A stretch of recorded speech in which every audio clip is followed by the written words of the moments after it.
Hey guys, this is P Tiger and welcome back to the another tie in of Secret Invasion. और आज इस episode के अंदर हम बात करने वाले हैं फैंटास्टिक फोर की जो दूसरी टाई इन है। लास्ट टाई इन के अंदर आपको पता है कि एक स्क्रल लाइजा जो होती है, जो कि जॉनी स्टॉर्म की एक्स गर्लफ्रेंड भी होती है, वो बेसिकली इन लोगों की बिल्डिंग को टेलीपोर्ट कर देती है नेगेटिव जोन के अंदर, जहाँ से वापसी का कोई रास्ता इन लोग को नजर नहीं आ रहा था, क्योंकि इसने सारे कंट्रोल्स बर्बाद कर दिए थे और उसको बनाने के लिए कोई रीड रिचर्ड जैसा चाहिए था जिसके पास दिमाग हो और उसको वो फिक्स कर सके। तो इसीलिए अब इसके आगे से हम अपनी स्टोरी कंटिन्यू करेंगे और देखेंगे कि अब आगे क्या होता है।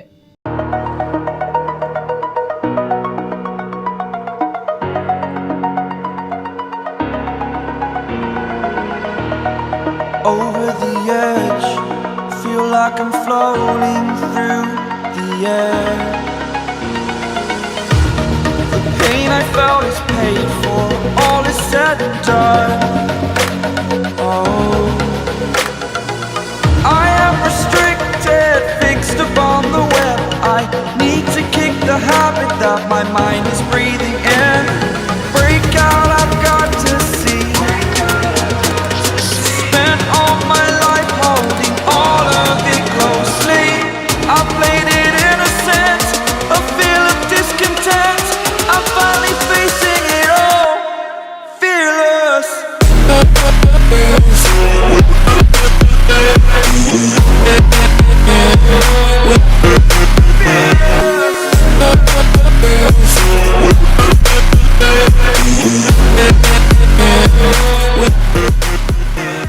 इस तरह हम लोग देखते हैं कि कॉमिक का शुरू होता है जहाँ जॉनी स्टॉर्म यानी ह्यूमन टॉर्च जो अपनी कहानी सुना रहा होता है और बता रहा होता है कि किस तरह से उसकी जवानी की इतने ज़्यादा खूबसूरत गुजरे हैं। वो शुरू से ही जो था लड़कियों के आगे बहुत ज़्यादा अट्रैक्टिव होता था। लड़कियां उसके पीछे शुरू से ही मरती थी जब उसने ये पावर्स हासिल भी नहीं की थी, और चाहे वो चेयर लीडर हो या उसके मोहल्ले की लड़कियाँ, सभी उस पर मरा करती थी। लेकिन जब से उसके पास पावर्स आई तो वो और ज़्यादा मशहूर होने लग गया और ज़्यादा लड़कियाँ उसके पीछे आने लगीं। लेकिन यहाँ पर एक लड़की थी जिसका नाम फ्रैंकी राइस था और वो थोड़ी अलग थी, और उसके बाद वो बन गई नोवा यानी हेरल्ड ऑफ गैलेक्टस। मतलब तुम समझ सकते हो ना, ये एक तरह का कंपटीशन चल रहा है हम लोगों के बीच। और मेरा मतलब ये भी है कि यार गैलेक्टस वो कोई छोटी मोटी चीज़ तो है नहीं जिसको मैं रोक पाता। उसके बाद फिर मैं जो नमोरिता के साथ हुआ उसके साथ भी काफ़ी मज़ा आने लगा, लेकिन मैं जब उसके करीब होता था तो उसको जो है डिहाइड्रेशन हो जाती थी क्योंकि वो पानी में रहने वाली क्रिएचर थी। उसके बाद क्रिस्टल बहुत ग्रेट थी, वो बहुत खूबसूरत थी, लेकिन ये जो इनह्यूमन वाली चीज़ थी ना, ये हमारे बीच अक्सर आ ही जाती थी। और उसके बाद उसने जो है मेरे ऊपर कुछ सिल्वर को चूज़ किया, जो कि मुझे बिल्कुल ही डम लगता है कि यार भागने वाले से कौन शादी करेगा जब चलने वाला मौजूद हो। लेकिन ये सारी बातें तो पुरानी हो चुकी है। और उसके बाद ऑफ कोर्स मुझे मिली थी लाइजा। और हम इस तरह शिफ्ट होते हैं आज की कहानी के ऊपर, जहाँ पे हम देखते हैं कि जॉनी स्टॉर्म को हैरानी से देख रहा होता है कि लाइजा तुम यहाँ पे क्या कर रही हो। तो लाइजा बोलती है कि वाकई में जॉनी तुम तो स्पीचलेस हो गए, तुम्हारे ऊपर तो लग रहा है कि तुम्हारे रंग ही उड़ गए हैं। तो वो बोलता कि नहीं मेरा मतलब वो नहीं था, मैं तो समझ रहा था कि तुम। तो बोलती है कि तुम क्या समझ रहे थे कि मैं मर चुकी हूँ, लेकिन देखो मेरी तरफ, ऐसा कुछ भी नहीं हुआ है। तुमने तो एक बार भी नहीं सोचा था मेरे बारे में, है ना। इतने सब दिनों में, इतने महीनों में तुम्हारे दिमाग से, तुम्हारे माइंड से तो मैं निकल ही चुकी थी ना, तुम एक बार भी मेरे लिए वापस नहीं आए। तो जॉनी बोलता है कि अच्छा अब तुम ऐसे बात करने वाली हो मुझसे, ये बताओ कि तुम भी इस सीक्रेट इन्वेजन का हिस्सा हो ना, और इसी वजह से तुमने जो है हमें इस नेगेटिव जोन के अंदर ब्लास्ट अवे कर दिया है। तो बोलती है कि हाँ, अगर तुम समझना चाहते हो उसको तो ये समझ सकते हो। और इस तरह हम लोग देखते हैं कि वो जॉनी स्टॉर्म के ऊपर जो है अटैक करना शुरू करती है और जॉनी स्टॉर्म भी उससे लड़ना शुरू करता है। लेकिन वो यही पूछता है कि मुझे इस सब से कोई मतलब नहीं है, तुम मुझे ये बताओ कि मेरी बहन कहाँ है स्क्रल, और रीड रिचर्ड कहाँ पे मौजूद है इस वक्त। और यहीं से हम दूसरी तरफ देखते हैं कि फ्रैंकलिन और वैलेरिया रिचर्ड जो है वो अभी तक अलमारी के अंदर छुपे हुए होते हैं, लेकिन उनको कोई आवाज़ वगैरह सुनाई नहीं दे रही होती, ना ही किसी बग्स की ना ही बैन की। तो इस तरफ फ्रैंकलिन बोलता है कि अब हमें यहाँ से बाहर निकल जाना चाहिए और मेरे पास एक प्लान है। लेकिन जब वो लोग बाहर निकलते हैं तो देखते हैं कि किचन की शामत आई हुई होती है, और फ्रैंकलिन और वैलेरिया बोलते हैं कि भाई लगता है कि घर आने के बाद मामी बहुत ज़्यादा गुस्सा होने वाली हैं। तो बोलता है कि हाँ बिल्कुल, और इसीलिए हमें यहाँ पे कुछ करना होगा ताकि मम्मी गुस्सा ना हो ज़रा से भी। और फ्रैंकलिन जो है वैलेरिया को अपने कंधे पे बिठाता है और भागना शुरू करता है। तो वैलेरिया पूछते है कि भाई हम जा कहाँ रहे हैं। तो बोलता है कि तुम घबराओ नहीं, हम डैड के सीक्रेट रूम के अंदर जा रहे हैं, वहाँ पे बहुत सारी ऐसी चीज़ें हैं जो कि हमारे काम आ सकती हैं। लेकिन दूसरी तरफ हम देखते हैं कि बैन ग्रिम जो है उन बग से बहुत बुरी तरीके से लड़ रहा होता है, वो उसके ऊपर बहुत सारा बुरी तरीके से हावी हो रही होती हैं। लेकिन बैन ग्रिम भी बैन है, वो इतनी जल्दी हार मानने वाला है नहीं, और उनको अपने हाथों से पैरों से कुचल के मार रहा होता है। और इसी तरह बैन बोलता है कि मुझे ये बात समझ में नहीं आ रही कि आखिरकार ये जॉनी का बच्चा गया कहाँ, इतनी खतरनाक एनवायरनमेंट में मुझे अकेला छोड़ के। लेकिन हम दूसरी तरफ देखते हैं कि जॉनी वो इससे ज़्यादा खतरनाक एनवायरनमेंट में होता है क्योंकि उसकी लड़ाई लाइजा से हो रही होती है, और वो बहुत ज़्यादा ज़बरदस्त स्किल फाइटर है, उसके पास पावर्स भी बहुत ज़्यादा ज़बरदस्त है। और वहाँ पे जो है जॉनी इसको जलाने की कोशिश कर रहा होता है, लेकिन वो बोलता है कि आखिरकार तुम जल क्यों नहीं रही हो। तो बोलती है कि मैं पहले से बहुत बदल चुकी हूँ जॉनी, जब से तुम मिले थे मुझसे मैंने अपने आप को इवॉल्व करा है, अब मैं वो नहीं रही जो पहले हुआ करती थी, अब मैं उससे बहुत कुछ और बहुत ज़्यादा बढ़ चुकी हूँ। और इस तरह वो जॉनी को अपने लात मार के बहुत दूर करती है और बोलती है, अगर रही बात तुम्हारी बहन और ब्रदर इन लॉ की, तो वो जो है इस सीक्रेट इन्वेजन का सबसे बड़ा और पहला हिस्सा थे, उनको शुरू में हटा दिया गया था। तुम्हारी फैमिली जो थी वो अकलौती थी जिससे सबसे ज़्यादा हमारा एम्पायर नफरत करता था, क्योंकि सारी लड़ाई की वजह वही थी। वो रीड रिचर्ड हमेशा हमें हराने का तरीका ढूंढ लेता था। तो बोलता कि मुझे सिर्फ ये बताओ कि तुमने उनके साथ किया क्या है, क्या वो जिंदा भी हैं कि नहीं। तो बोलते कि जाहिर सी बात है, हमने अभी तक उनको नहीं मारा जॉनी, हम ये सब नहीं करते हैं, वो हमारे लिए बहुत ज़्यादा वैल्यूबल हो सकते हैं। सू की पावर्स, रीड की इंटेलिजेंस, ये जो है बहुत ज़्यादा ज़बरदस्त है। और अगर दूसरी तरफ देखा जाए तो तुम लोग बिल्कुल बेकार हो। और इसी तरह वहाँ पे ये फाइट आगे कंटिन्यू होती है और वो जो है जॉनी के ऊपर ब्लास्ट मारता है, लेकिन उसको कुछ भी नहीं होता। तो बोलती है कि बस हो गया, इतना ही दम था तुम्हारे अंदर। लेकिन हम पीछे से देखते हैं कि एक बहुत बड़ी सी गाड़ी आ रही होती है उड़ते हुए, और जॉनी इसको रोकने की कोशिश करता है, लेकिन वो बोलती है कि ये सारी चालें अब सब पुरानी हो गई हैं, मैं इसको नहीं मानने वाली। लेकिन जॉनी जो है उसको बहुत स्पीड से आता है और उसको बचा लेता है इस गाड़ी से टकराने से।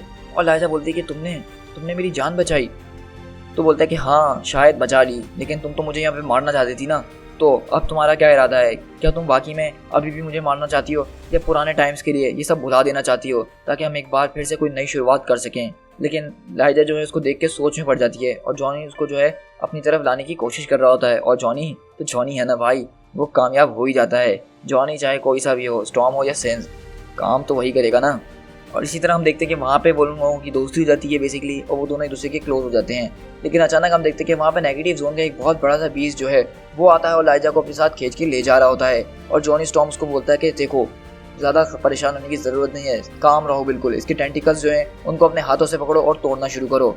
और इसी तरह वो लोग मिलकर इसको कर रहे होते हैं। और दूसरी तरफ हम देखते हैं कि बैन जो है वो तो वेक्टर बिल्डिंग के अंदर पागल हुआ होता है, वो मॉन्स्टर्स को मार मार के थक गया होता है, क्योंकि वहाँ अजीब और गरीब गंदे गंदे मॉन्स्टर्स होते हैं। लेकिन अचानक पीछे से हम देखते हैं कि एक आर्मर के अंदर जो है वैलेरिया और फ्रैंकलिन बैठ कर आ रहे होते हैं। और वो बोलता है कि ये क्या चीज़ है? तो वो फ्रैंकलिन बोलता है कि ये वैलेरिया का आइडिया था, इसने ये चीज़ पहले से देखी हुई थी, इसकी जो है कैनन्स हम बहुत ज़बरदस्त तरीके से इस्तेमाल कर सकते हैं, क्या आप हमें इजाज़त देते हैं अंकल वैन? तो बोलता है कि हाँ बिल्कुल, जो करना है करो। और इस तरह देखते हैं कि वो लोग इस आर्मर के कैनन को इस्तेमाल करते हैं और स्क्विडवर्ड जैसी चीज़ को 2 मिनट में ठिकाने लगा देते हैं। और फ्रैंकलिन पूछता है, क्या अंकल वैन आप ठीक हैं? तो बोलता है कि हाँ मैं तो बिल्कुल ठीक हूँ, लेकिन अब हमें यहाँ से निकलने के लिए कुछ ना कुछ करना पड़ेगा। और ये जो बैटल सूट तुम पहने हो, डैडी देखेंगे तो बहुत गुस्सा होंगे। तो बोलता है कि हाँ मैं जानता हूँ कि ये डैड का है और उन्होंने ये बनाया था, लेकिन मॉम हमेशा उन पर चिढ़ती थी ये चीज़ बनाने के लिए, क्योंकि डैड का मानना ये था कि ये बच्चों की डिफेंस के लिए होना चाहिए, लेकिन उनको मम्मी को हमेशा ये ऑफेंसिव लगता था।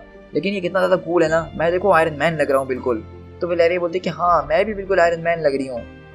तो बोलता है कि ब्रायन तुम्हारी बात तो ठीक है, लेकिन यार ज़रा तुम्हारे डैड की लैब की तरफ देखो, वो हमें यहाँ पे एक चीज़ छूने भी नहीं देता था और यहाँ पे बहुत बुरा हाल हुआ है।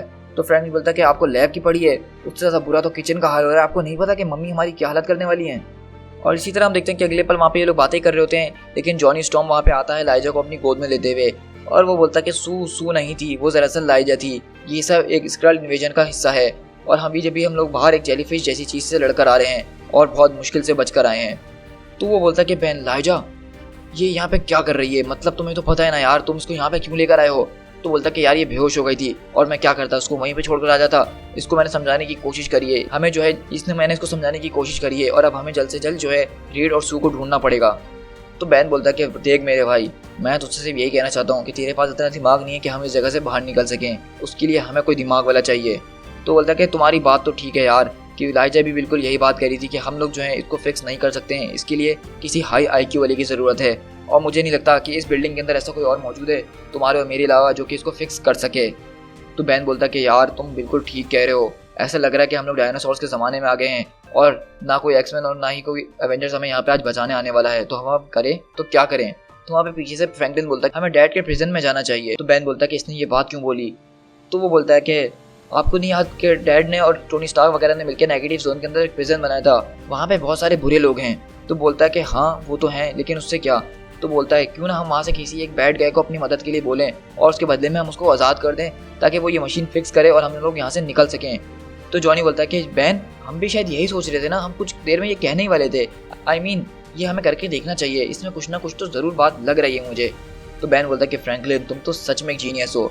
तो फ्रैंकलिन बोलता है कि ये मैंने कहा था ना, तो क्या वैलेरिया और मैं भी आप लोग के साथ चल सकते हैं उस प्रिजन में, ताकि हम एक बैड गाय को रेस्क्यू करके लाएं?